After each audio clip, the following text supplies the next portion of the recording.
एक दूर दराज जादुई दुनिया में आसमान के नीचे उड़ते हुए बागात हुआ करते थे। उन बागात में सिर्फ वही फूल खिलते थे जो जमीन पर कभी न देखे गए हों। उन फूलों की खुशबू इतनी ताकतवर थी कि जो भी उन्हें सूंघता उसका दिल सच बोलने लगता था। उन बागात की मालिक थी एक हसीन मलका जिसका नाम नूरिया था। नूरिया के बाल बादलों की तरह सफेद और आंखें नीले आसमान की तरह शफ्फाफ थीं।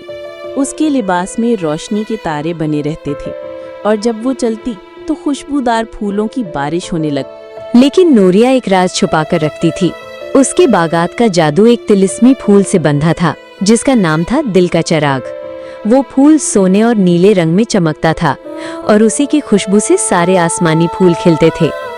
एक रात जब पूरा बाग सोने में नहाया हुआ था, एक सियाह जादूगर ने उस फूल को चुरा लिया। अगली सुबह तमाम फूल मुरझा गए और बागात नीचे जमीन पर गिरने लगे। नूरिया ने अपनी सल्तनत बचाने के लिए खुद सफर पर निकलने का फैसला किया। उसने अपने रोशनी के घोड़े पर सवार होकर सियाह बादलों के मुल्क का रुख किया जहां जादूगर अपना किला बनाए बैठा था। सफर में नूरिया को कई जादुई मखलूकात मिली।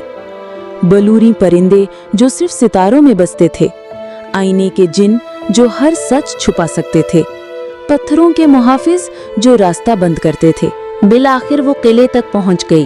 किला एक अजीमुल शान काला महल था जिसके दरो दीवार पर बिजलियां लपकती थीं। जादूगर ने नूरिया को कैद करने की कोशिश की, मगर नूरिया ने दिल से एक ख्वाहिश मांगी, मेरा बाग मेरी रोशनी वापस आ जाए। तब दिल का चिराग खुद चमकने लगा और नूरिया के आंसुओं से उसका जादू टूट गया।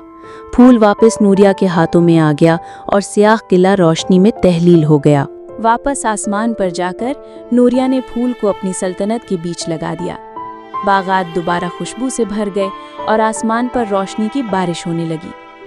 कहा जाता है कि आज भी जो दिल से सच बोले उसके ख्वाबों में वो आसमानी बाग नजर आता है, क्योंकि आसमानी फूलों की मलका आज भी अपने तिलस्मी बाग की हिफाजत कर रही है।